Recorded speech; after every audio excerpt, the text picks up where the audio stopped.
We take a look at what's making headlines both locally and internationally, and it being a Wednesday, we tell you the very latest in the health sector and of course all that pertains to your health. Today we're focusing on tuberculosis. All you need to know, the numbers, how to stay safe, and the treatment regimens that are available, and what you need to do in case you suspect you have it. Do stay tuned. We shall have the right people here in studio telling you all you need. My name is Trix Ingado. Well, as always, it's a pleasure to have you with us. Welcome to Morning Express. Definitely excited to have you with us.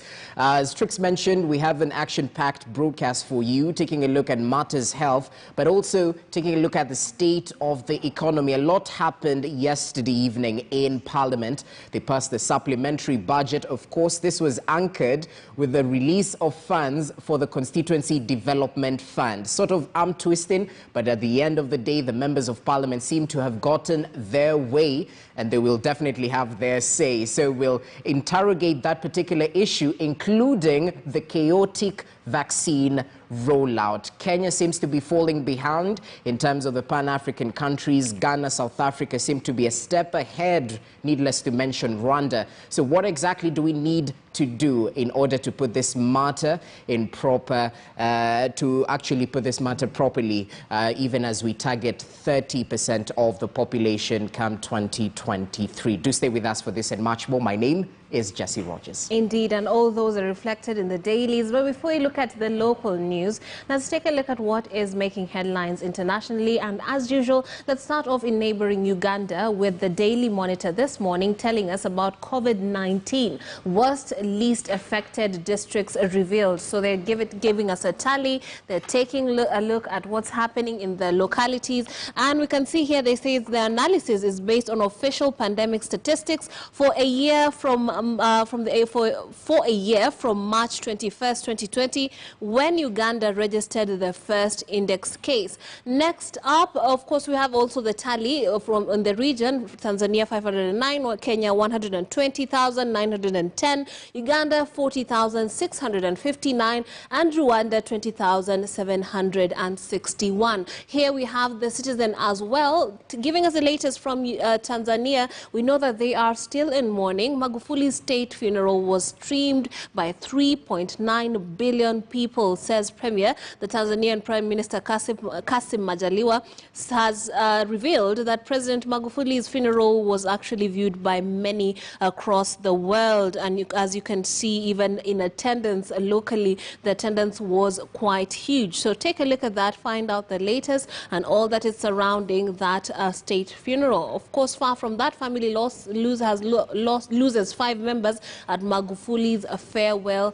at Uhuru Stadium. A very tragic story right there. And Tanzania government responds to TLS advice. And business forced to close in Kariakoo after a mob threatened to beat up traders. Learn more about what's making headlines locally in Tanzania. Far from that, we're also told about the current president, who is Samia Suluhu. She has said, "I'll tread Magufuli's path." Of course, as she takes on the reins, she shall be looking to his guidance in terms of some of the things that he had laid out. Now, let's move on to East Africa's, one of East Africa's smallest states, and we're having East Africa vaccine rollout goes on. Pictured there, we can see locals getting the vaccine. The WHO said it was aware of blood clot concerns that has to do with the AstraZeneca Oxford COVID-19 vaccine, and they are saying this was specific to a batch. And then there's also another story down here that says former university don to register political party in Rwanda, and mourners in Zanzibar pay their last respects to Magufuli. Take a look at that, learn more about what's happening in Rwanda and its environs. And KQ reports worst ever loss of $330 million. It seems like KQ cannot catch a break. Kenya Airways chairman Michael Joseph says the outlook is still bleak for that particular airline. Find out the intricacies of that business. And then on the world stage, we have the CNN telling us Could China's aggressive sanctions counterpunch risk alienated with the EU? Far from that, a controversial indigenous blood artwork pulled from a festival. And North Korea conducts its first weapons test of Biden's pregnancy. We know that provocation has been happening for years. Now the only difference is that there's a new president in the United States. It will be interesting to see how they react to that. Germany to go into hard Easter COVID lockdown, and soccer team bus held up before the World Cup qualifier. That is on the world stage, according to the CNN. Locally, we have the Standard here and the Daily Nation. You're told inside MP's fierce battle for BBI soul. Ceremonial role is the question being asked on the front page of the Standard. Tempers and old suspicions flared as MPs traded accusations in a bid to influence the final shape and form of the BBI bill, even as the Joint Legal Affairs Committee sought some time to compile its public participation report. That's what the Standard is leading with. Then we are having the Daily Nation moving in another direction, telling us about a crisis looming as vaccines lie idle. Apparently, amid a rise in infections and deaths, the lack of preparedness in counties, Kenya continues to dither in its vaccine rollout with only 40,000 of an initial batch of 1 million doses taken. It is a case of science skepticism and an inefficient distribution system, deliberate subversion and negligence, or as they are asking, is it indifference? Now, ladies and gentlemen, I'm joined by Stephen Mwakesi, who's a public policy analyst, as well as Honorable Sakwa Bunyasi, Member of Parliament for Nambale and economist, to help us dissect some of these stories that are making headlines. Welcome to the show, gentlemen. Thank you, Trix. Now, let's start off with the Standard. Closer to home, this has to do with the BBI. Inside MP's fears, a battle for the BBI. Now, we are having a number of quotes here. One is by James Orengo that says, nobody should say Parliament's role is ceremonial. Those commenting on this process should be patient. And then Aidan Duale, as the committee, you must tell us the reason you need to an extension, and please also tell us what is going on behind the scenes in the boardroom. I'd like to start off with Honorable Sakwa, who is a parliamentarian, of course, who would be better placed to comment on this one. The inside MP's fierce battle for BBI soul. What say you about this top story?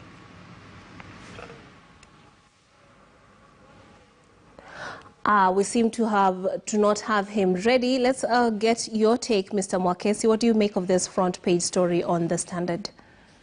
Well, I think, Trix, this has been quite an interesting turn of events because the expectation was that by the time the joint parliamentary committees would have sat down and actually they had an intense public participation process, that by today we would be able to move on to the next stage. But it seems that the committee felt that a lot of issues were not well addressed and they were not able to gather as much input from in terms of bringing about coherent suggestions to that particular report. And the main reason that the joint committee chairs raised was that they needed time to consult and add more experts into the team to be able to enrich the report even further. This has not been quite well taken in by the members of parliament. Of course, even for a lot of Kenyans, they would be wondering, for a committee made up with a lot of advocates and people who have really practiced law over time, to say that they need more input from experts, it's quite a shocking circumstance. However, I think the Speaker was quite generous, stating that they had raised certain parameters, the issues of public participation, questions as to whether the issue of referendum and how to approach it would be, and I granted them 10 days to be able to bring a report by April 1st. This shows that there is willingness to allow for the committee to really consult and come out with a proper view of how to go forward. But I personally, when I look at it, I feel that the committee really did let down the proponents of BBI and the people who've been looking forward to see this process come to an end and even go to and answer the all pertinent question of whether we'll do a referendum or not. Okay, and Honorable Sako, I do believe we have you now. What do you make of this front page story inside MP's fierce battle for BBI? So we have another quote here from Olango Lot, who said, the matter is so historic, it will be subjected to litigation. We wanted at least 2 weeks to prepare a proper report. Thank you very much, Trix. The number of issues around it. You might recall, or viewers may not know, that in Parliament there were two competing constitutional amendment bills, one by the Legal Committee and the other by the Committee on the Constitutional Oversight Implementation Committee, two separate committees. And the question was, should they, as they have done, as it happens in other jurisdictions, both move their bills forward and negotiate them at the final end, or should they collapse them? There was a decision to collapse them without the full concurrence of one of the committees. One of the two committees didn't agree to it, but anyway, it was done. So that we start off with different views by the two committees within the National Assembly. And of course, when you add the other house, then you get a situation in which there may be areas that need negotiation to agree on the wording, but also to agree on the critical steps and so on. So in requesting for additional time, I think simply it's time that's needed to resolve it. And the fact that assemblies did them in record time, and I presume really without looking at all of the dimensions that are in the bill, everybody was rushing to be the first on the list. Yes. It should not be a factor that means therefore everybody else must do the same. I think people need to be reflective, need to think deeply, things need to be discussed. I don't know that the 2 weeks will interfere critically with the referendum timing. Of course, it may short way, but I think it will be within the time frame that's envisaged, to the extent that this is going to go to referendum. Honorable Sako, you had predicted earlier on, I do believe on this show, that this would sail through. You didn't envisage there being any hurdles towards the BBI at this particular level. What say you about, what do you think about it right now, given what is transpiring? I think that these are process hurdles. They are not philosophical hurdles or legal hurdles as such, but people need to hammer out the actual meaning of the draft as is. And I think that plus internal negotiations, because there are always negotiations among members of parliament to pass a bill. It does not at the moment tell us what its fate might be. But remember that at this time in Parliament, more than ever before, members are much more conscious of in which parties they are, what are the positions of their parties. That wasn't the case before. Before, there was what I would call artificial unanimity. It was more like, if I don't play ball, then I'm going to be the whip, so people went along. I think people are beginning to reason and think through. And if you put a bunch of lawyers together, as maybe in other professions, you would find that if there are as many views as the number of people you have put in the room. So there's going to be need for some discussion. I think they'll come to a consensus. They always do come to a consensus at the end. Okay. Mr. Mokesi, do you envisage that, a consensus, and not much of differences when it comes to the philosophy of the BBI bill? Yes, I think consensus is something that will be easily arrived at. The only argument that I found to be quite disturbing was when there are some members of Parliament, who, especially the National Assembly, who had said that Senate has no role in this particular process, and that it could be the House that's actually bringing a slowdown in this particular process. But I believe those are fundamental questions that should not be raised at this particular point. There was concurrence by both speakers that with the joint committee of both the Senate and the National Assembly, we could be able to look at this process conclusively and find a way forward. So I don't find that there will be any hard lingering philosophical questions that have to be dealt with by the committee. It's just a matter of them agreeing what's the right process and procedure. I think their biggest fear, and warrantly so, is the question of the ongoing litigation that's presently before the courts. And the courts have been very clear that they are really looking forward to conclude on the matters before them.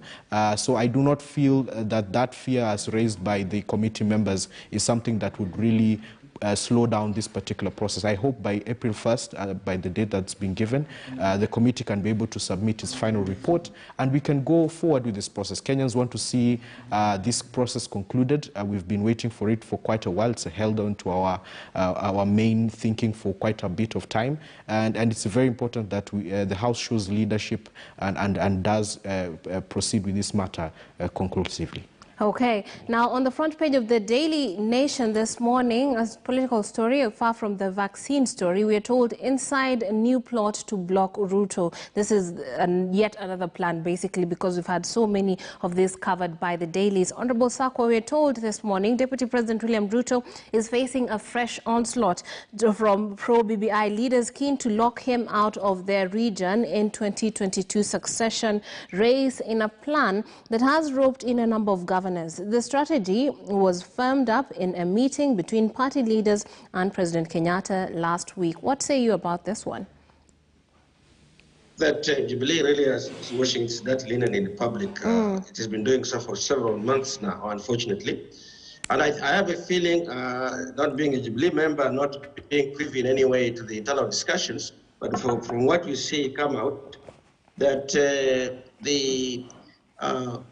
the party is, they're strong on the conclusion, they know the outcome they're seeking, get rid of the DP from the party, and therefore get rid of Deputy President Ruto from the party, and then if he's not in the party, you can begin to seek to see how to remove him from the deputy presidency. Those conclusions, I think there's no doubt, that's where the proponents of removal are headed. But I don't think they have been able to marshal the processes within their own constitution in a way that would do it without making it a massive fight in the courts. And I feel strongly that, in fact, at where they are now, doesn't matter what they say, things will end up in court, it will be dragged out. I don't think they'll succeed removing before the election. Maybe they should just settle down and get on with the process of constitutional reform and the preparation for the general elections. And that's how, in fact, in many ways, the intentions of BBI have been captured, I would say, by the fears around the election and what it means for the election, what any of the outcomes around the BBI processes, in fact, not decision, even processes, might mean for the general election. So as it is now, a party affair that should have been on the deep inside page is always on the front page, because the chair of that party, the party leader there, is also the head of state. Two functions that sometimes seem difficult to isolate, even for the president himself, because frequently they refer to him as the president says. No, this should be the party leader of the party. But divorcing those two roles in one human being is not easy. So these headline news stories we are going to continue to have, because there are those who are determined about what outcome they should have, but the process don't lead there in a straightforward way. Mr. Wakasi, do you believe this is a waste of time? Page 4 of the Daily Nation tells us leaders unite to tame Ruto in battle for 2022, an even more provocative title. And there's a tease there that tells us plan has also roped in Governor Amason Kingi of Kilifi, Kwale's Salim Vuria, as well as Mombasa's Hassan Joho. What do you make of this one? Trix, when I look at the kind of reality that the Deputy President William Ruto is facing, I think part of it is brought upon himself. He's had an internal battle within Jubilee on the question of being able to take charge of the party.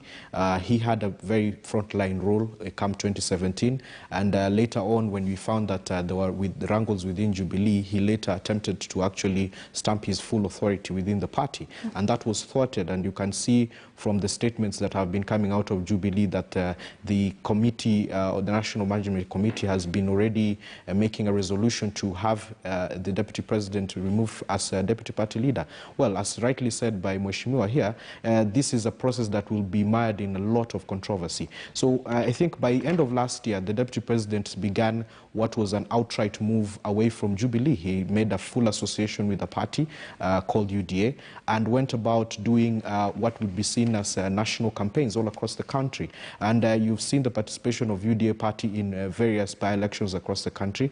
And with that, there has been a need within the opposing faction to create sort of a fractional leadership crisis, whereby whatever was being projected by the Deputy President as leading a national outfit, they have begun to create these fragmented spaces. And we've seen Western leaders come jointly together to fill candidates with their parties to be able to win against any onslaught from the UDA party that's being fronted by the Deputy President. The same case is happening at the coast, and this particular strategy has been used against Raila Odinga and is being used against the Deputy President because, as you can see, while we had Governor Vuria lead a very successful campaign to get the independent candidate Bader elected as a member of parliament from Sambweni. Right now, the president pulled a move yesterday by having Vuria within State House, and it read of some sort of a strategy to try and isolate the deputy president and show that areas where he's seen that to have made some inroads are being slowly fragmented, and regional leaders are taking shape and aligning themselves closely to the President Uhuru Kenyatta. I think for us, when we look at this battle of supremacy, I think President Uhuru is coming out very strongly that he still has command of the entire country and is able to put leaders in their different spaces. And from what I'm seeing, very shortly we might find that the deputy president might be reduced to leading from one particular region. And I think that is outrightly the plan, seeing that even from the eastern region, he was completely locked out when we look at what happened with the case of the Machakos Senate by-election. So it's a really big battle for the deputy president right now to really show that he does have that national appeal. And I think the strategy that's being employed by the president and the people close to him is that to try and break that show that he has this wide national appeal. And I think that's working for now. Absolutely. And on page 5, there's that story on the BBI MPs differing on that. Take a look at that and find out more. But on the Honorable Sakwa, on the front page of the Standard this morning, we have some economy leaning stories, that I'd like you to comment on. First of all, turbulence at Kenya Airways, and this story is also on the East African this morning. We're told riding the headwinds. Now, 36 billion shillings, that's the loss the airline posted for year ended 2020, the largest ever. The revival of the national carrier now hinges on Parliament passing a new bill that will convert it into a parastatal after it reported a jaw-dropping 36.2 billion loss for the year to December 2020 against 12.9 billion loss in 2019. This is more than double. Then we have another one, Titanic battle for KTDA directors. A sharp split was witnessed in a fight for agency's leadership, with one camp meeting to elect representatives while another trashed the weekend elections in 6 Muranga factories. What say you about these unfortunate circumstances? Yeah, first of all, on the Kenya Airways losses, as you know, this has been on for some time. And I have a feeling that the whole truth wasn't coming out for a long time. When an entity makes losses, a commercial entity like Kenya Airways, you need to look at their balance sheet, for example. You need to see how they are structured in terms of assets and income flows, in terms of expenditures and expenditure flows. So the Kenya Airways, because of the desire by many in the country to say we can't let our national carrier that is our national pride go under, it must be saved at all costs. We argue, even the Europeans have gone through this kind of process. There was one fundamental difference between what we were trying to do and what the Europeans did. What the Europeans did, they supported the airlines in the context of their balance sheet, if I may put it that way. Meaning, you look at how the business is being run, where it could be run differently, where you need to put in support, what conditions there must be, and then you support them in that process. I think our tendency to vote money and simply pour it into Kenya Airways without knowing what the hell goes on, I think is very unfortunate. 2, we have also got a parallel effort, a concurrent effort, to privatize, not to privatize, to deprivatize Kenya Airways, to make Kenya Airways a fully public entity yet again. And there are concerns that would this bailout, for example, benefit a lot of non-Kenyans and their shareholders, not all of them that we know. Who are they that are going to benefit? What's the debt structure of Kenya Airways? Who owes that money to Kenya Airways? Would these restructuring they're proposing with the Kenya Airports Authority, which is an institution that is quite liquid, has assets and has liquidity, would it be simply paying off debt that may have difficult public policy questions behind it? So this issue is not being dealt with entirely as in dealing with a commercial entity and attempting to bail out a commercial entity using the criteria that many in the business world have already developed and sharpened, or is it just going to be something, an albatross that we have got? Pour in money and the depth of losses still increases. I think this is very unfortunate. Okay. In the case of the what about the KTDA one? I do believe we shall be talking more about this one on the other side of on the second hour of the show. But I'd like you to comment as well on this one, the factories that are seemingly split in terms over the elections to get the KTDA directors. Yes, unfortunately, I was going to say, Trix, that there is always a fight for positions, because I guess these positions are more rewarding than what we might know in the public domain.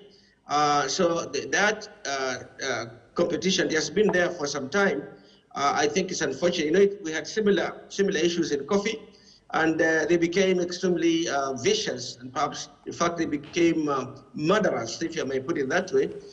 Tea had been always, the storms were just in a teacup for a long time.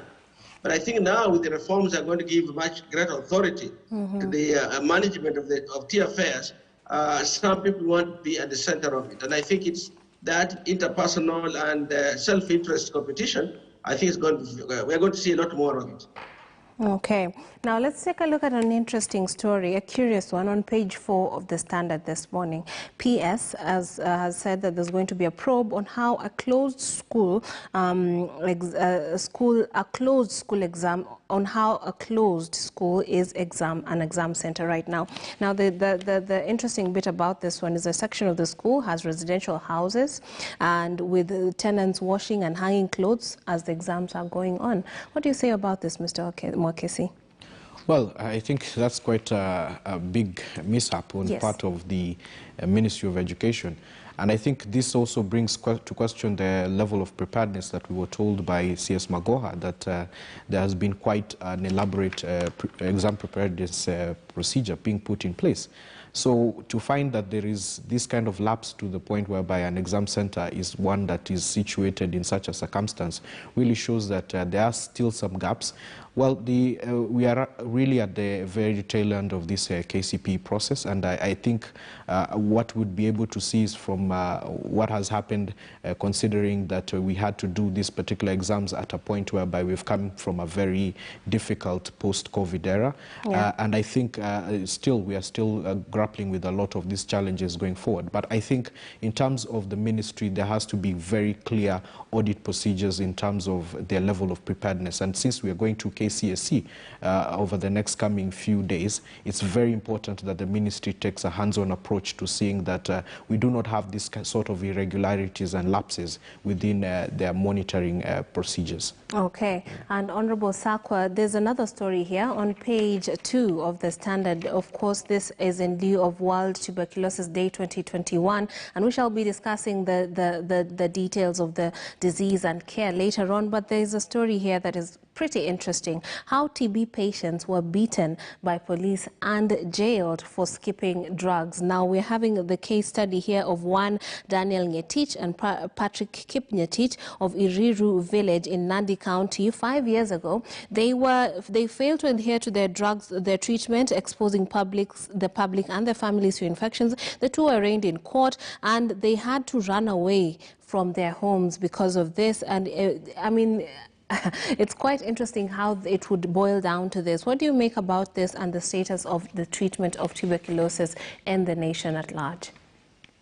A couple of things, Trix, and if you allow me, I'll just step back only for half a minute. Okay. In the education one. Okay. In the education ministry, we have two terrible challenges there. I think education ministry needs to allow their administrators, their professionals, education administrators, to run the ministry in accordance with law and regulations. There's always a conflict with the wishes of the CS, who say, as you will not agree, a pretty forceful person.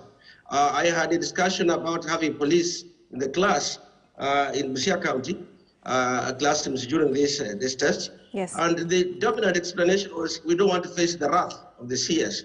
We could make some adjustments while we're sticking with it, but we don't want to see. That's terrible. When you get something like that center, people are just afraid to tell the CS, we are not ready here, or things are not good here. They're not getting honest feedback. But let me go back to the TB patients. Indeed, yes, there is public good concerns about patients with highly communicable diseases to get support so that it doesn't sort of touch others. But I think we have to get a way in which we explain this a bit more clearly. There are genuine concerns about people who don't have COVID to go to hospital for non-COVID reasons and probably get out with COVID. So, and COVID acts rapidly. TB kills you in the end, but it gives you a bit of time. So I think we really must do much more outreach and education by professionals who know what to do in those areas. We bring in the police, and the fear even deepens. And I don't think the police have any sensitivity training here in Kenya. I think it's just going to be a big foul up. So I really think that we do need a lot more education, a lot more counseling for people who have conditions of that nature to feel at ease to go in hospitals which may be riddled with COVID, which is the current reality. So I think that's just an unfortunate style of doing it.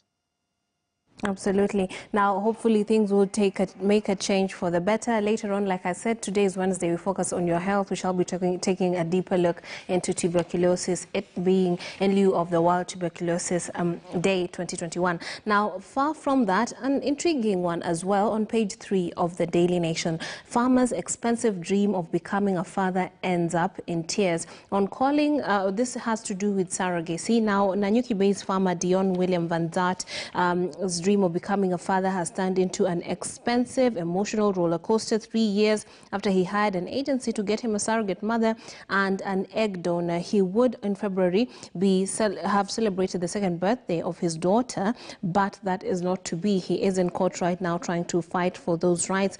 439,000 is the amount in shillings that William said to have deposited at first pay to family fertility and surrogacy agency. Ms. Maina called to say the surrogate mother had a UTI and there were so many other complications, but the meat of the story is that he has not gotten his child. Now, when you look at the laws surrounding surrogacy in the country, Mr. Mwakesi, do you think they're serving people who are struggling with fertility right?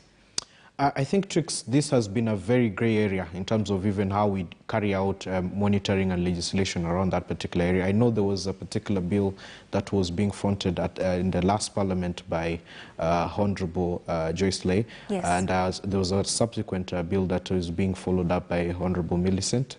And I know the idea of trying to create a very solid framework in terms of how you handle fertility issues and issues to do with IVF, which is a new science that's coming in, and also being able to enable surrogacy pregnancies is something that we need to really look at. It's an emerging space. Our communities are experiencing people who would like to have children who are not capable of being able to have them on their own.